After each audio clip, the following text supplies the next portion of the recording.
Hello friends, welcome to a new lecture today. In this lecture, we are going to learn about the otosclerosis. Here, what is otosclerosis? Otosclerosis is the disease of bony labyrinth. If you see, the Meniere's disease is the disease of membranous labyrinth, whereas this otosclerosis is the disease of bony labyrinth. So here the disease is in the bony labyrinth. In Meniere's disease, the disease is in the membranous labyrinth. But in otosclerosis, the disease is in the bony labyrinth. Here, the main etiological feature is the patient, this otosclerosis runs in families. It has autosomal dominant inheritance. In autosomal dominant inheritance and among otosclerosis, almost 50% of these cases are hereditary. This otosclerosis is more common in females when compared to males, and if you see the male to female ratio, it is around 1:2. This is most commonly seen in the age group of 20 to 45 years, and in females it is most commonly increases its risk increases during puberty or pregnancy, and in menopause this risk of otosclerosis increases. It is most common in white individuals rather than Negroes. Then it is most commonly seen in Caucasians, and the main triggering factor of otosclerosis is viral infection. It is seen in 70 to 85% of the cases. It is bilateral. Then among all the sites, which of the following is the most common site? The most common site of otosclerosis is the foot plate of stapes. In this diagram, this is the place where you see the foot plate of stapes. So it is, and this is actually the oval window which is closed by the foot plate of stapes. This space is called as fistula antefenestrum. This fistula antefenestrum, which is anterior to the oval window, is the most common site of otosclerosis. It is also seen around the round window and also around the internal auditory canal also. Then, what are the types of otosclerosis? The types of otosclerosis, we can divide the otosclerosis into three types. One, we have stapedial otosclerosis or fenestrated otosclerosis, which is most commonly the fistula antefenestrum. On histopathological examination of this, you see blue mantles are seen in this stapedial or fenestral otosclerosis. Then the second type is we have cochlear otosclerosis, which mainly involves the round window. Cochlear otosclerosis, which mainly involves the round window. In this picture, this is the area where you see round window, and this is the area where you see cochlear type of otosclerosis, because this is the cochlea and this is round window, which are nearer to each other. So cochlear type of otosclerosis is common in round window. Then we have histological type of otosclerosis, which is mainly detected during post-mortem examination. Then in otosclerosis, the clinical features are, it is most commonly presents with deafness, and the deafness in otosclerosis is bilateral conductive deafness. Why is it in conductive deafness? Because the problem is either in the stapes foot plate, that is either in the stapes foot plate or in the oval window or in the round window, or the problem is in the internal auditory canal, anywhere but the which is in the conductive apparatus. See, the sound waves from the external auditory, from the pinna, Then they go into the external auditory canal. From there, the sound waves reaches the middle ear, where they undergo amplification, and they then reach the round window, oval window and round window. Okay, and then they go into the inner ear. Now this inner ear is completely normal. Here the main problem is in this conduction apparatus. So you see bilateral conductive hearing loss is seen in the patients with otosclerosis. In 15% of the cases, you can see unilateral conductive hearing loss is documented. We have some important words which is called as paracusis Wilsii, which is associated with otosclerosis. In paracusis Wilsii is seen in otosclerosis, where the patient hears better in noisy surroundings. If there is noisy surroundings, then the patient hears better in noisy surroundings. That is paracusis Wilsii. It is associated with tinnitus. Okay, if there is tinnitus with sensory neural hearing loss, can be seen in cochlear otosclerosis. If there is cochlear otosclerosis, that is the otosclerosis involving the round window, and if it progresses to cochlea, destroying the bony labyrinth, and if it reaches the cochlea, then it can result in sensory neural hearing loss with tinnitus. Then these patients have quiet voice and low volume speech. There is no vertigo, but vertigo can be seen in cochlear otosclerosis. Normally, there is no vertigo, no sensory neural hearing loss, but vertigo and sensory neural hearing loss are exclusively present in cochlear otosclerosis. Then on examination, if you do an otoscopy with the help of Siegel's speculum, okay, then tympanic membrane can be normal and it is mobile. But in around 10% of the cases, you can see the tympanic membrane to be pinkish blue color. Tympanic membrane can be seen. In 10% of individuals, you can see the tympanic membrane to be pinkish blue color tympanic membrane. And this tympanic membrane, which is pinkish blue color tympanic membrane, there is a name for it, which is called as Schwartz sign. And this is seen only in 10% of cases. And in one exam, one liner has been asked whether tympanic membrane is normal in otosclerosis. Yes, tympanic membrane is normal in 90% of cases of otosclerosis, and only in 10% you see flamingo pink bluish colored tympanic membrane. Remember, if Schwartz sign is positive, then surgery is contraindicated. You should not do surgery if the Schwartz sign is positive. In these cases, we should go to sodium fluoride therapy should be done in those patients where the Schwartz sign is positive. Then, if you see the tests, first, if you do tuning fork test, obviously you see conductive hearing loss, and that means if you do Rinne's test in conductive hearing loss will be negative, whereas Weber's test in conductive hearing loss is localized to ear with the diseased ear, localized to diseased ear, or in bilateral cases it is localized to severe or greater hearing loss, the ear with greater hearing loss.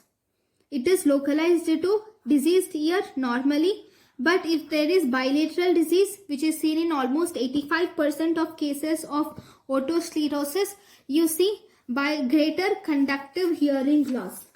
Then if you do absolute bone conduction test, it is mostly normal, except this absolute bone conduction test can be decreased in cochlear otosclerosis. Right? Next. If you do Gillies test, in Gillies test, normally there is no change in bone conduction threshold in Gillies test. Then if you do an audiogram, okay, in audiogram, if you do, that is pure tone audiometry, if you do and if you measure it through an audiogram, then there is an airborne gap definitely, and there is maximum dip is seen at 2000 hertz. At 2000 hertz, you will see a dip in the bone conduction. Okay, in bone conduction, you see a dip in the bone conduction which is seen at 2000 hertz, and this is called as Cahard's notch. It is present only in some cases, but normally in otosclerosis, the bone conduction is normal, but in some individuals, you can see a dip in bone conduction which is called as Cahard's notch, and you will see the presence of air-bone gap is also seen in these individuals because it is conductive hearing loss. Then if you do impedance audiometry, in impedance audiometry, this is normal A curve. Okay, then in otosclerosis, because of fixation of stapes, the height of the curve decreases, and this is AS curve. S for otosclerosis, because of fixation of stapes, you see this AS type of curve in impedance audiometry.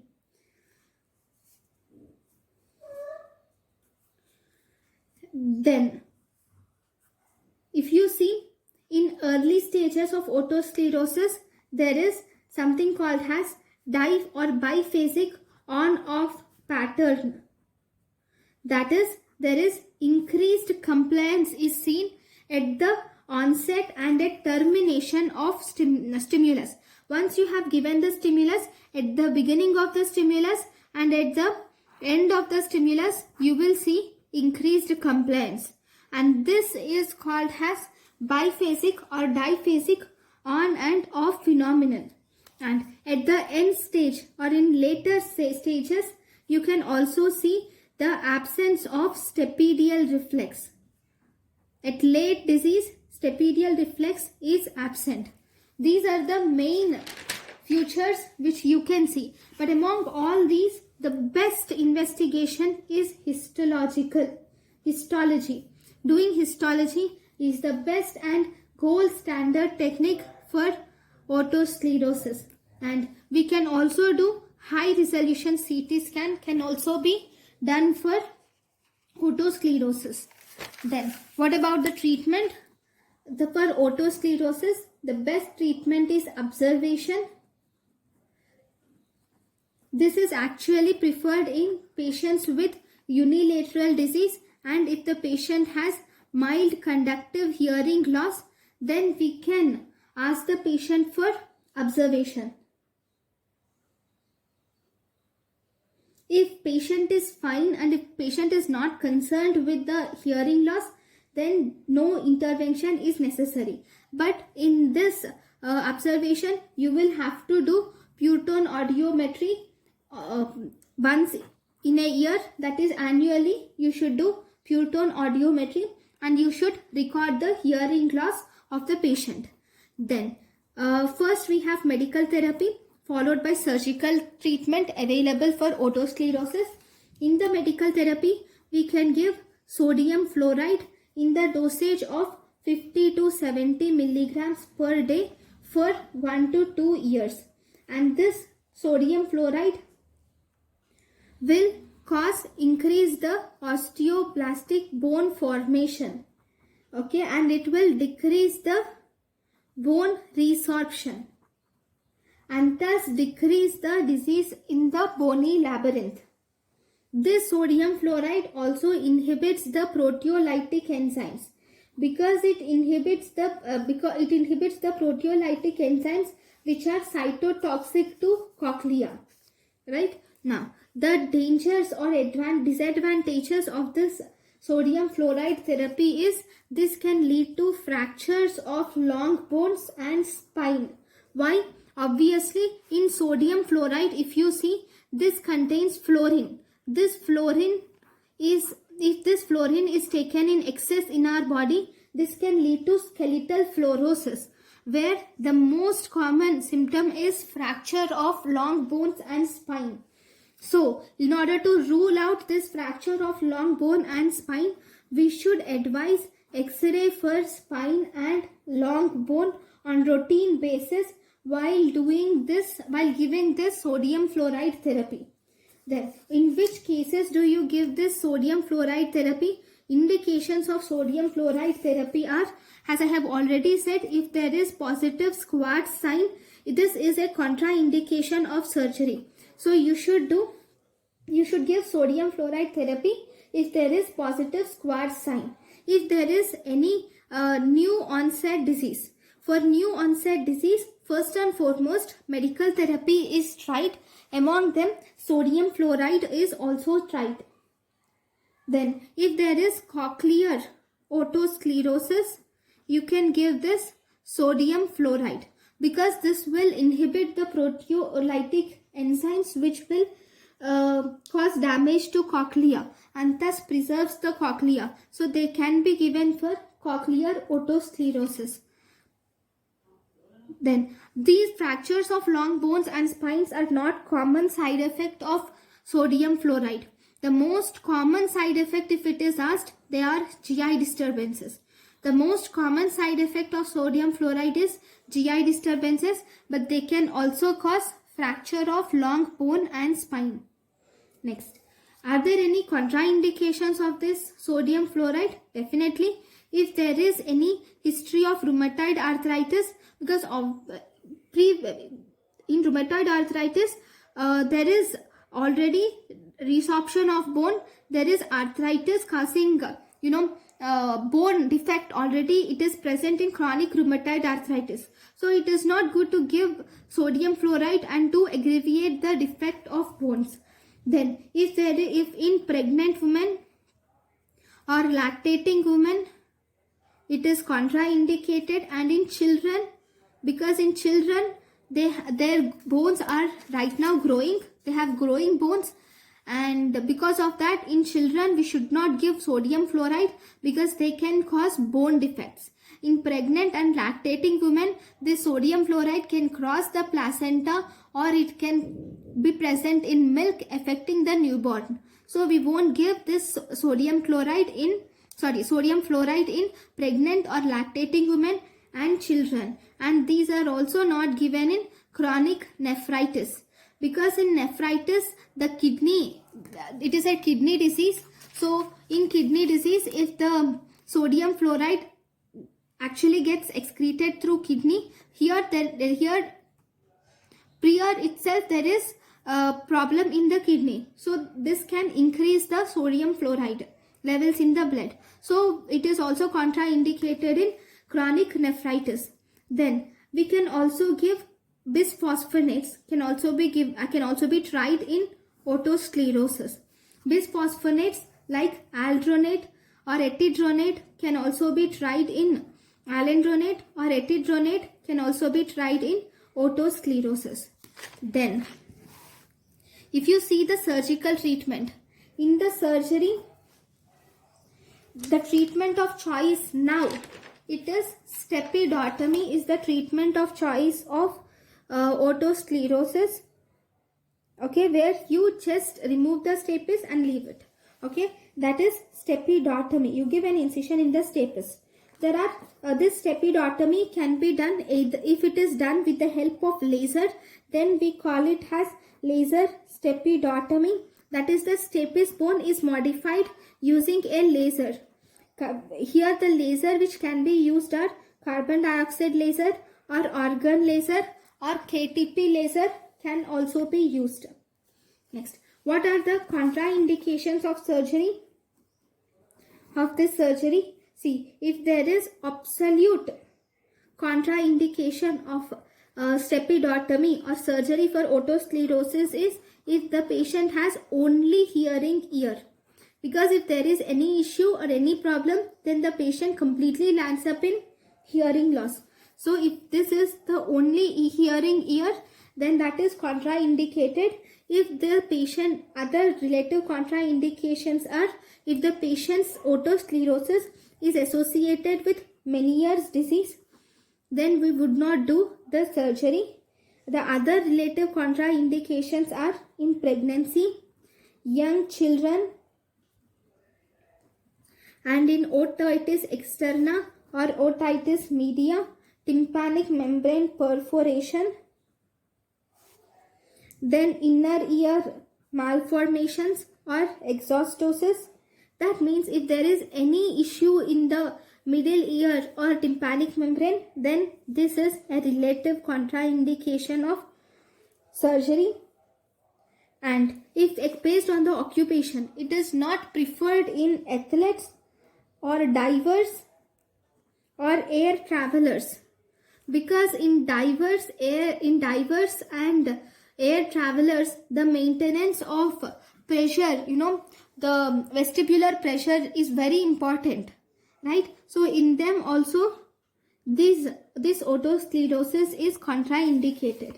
Next, what are the indications, or how do you select the patient for this surgery? Selection of the patient is if air-bone gap should be at least 25 to 30 decibels, or hearing threshold should be at least more than or equal to 30 decibels. If you do Rennie's test should be negative. That means it should be definitely conductive hearing loss. You won't do this stepidotomy surgery for sensory neural hearing loss. It should be conductive hearing loss.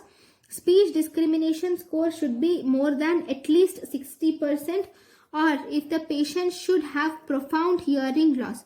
In these cases, the patient is selected if the patient satisfies all these prerequisites. Okay, once he satisfies all these prerequisites, we can do stepidotomy. Stepidotomy, if it is done through laser way, with the help of laser, we call it as laser stepidotomy.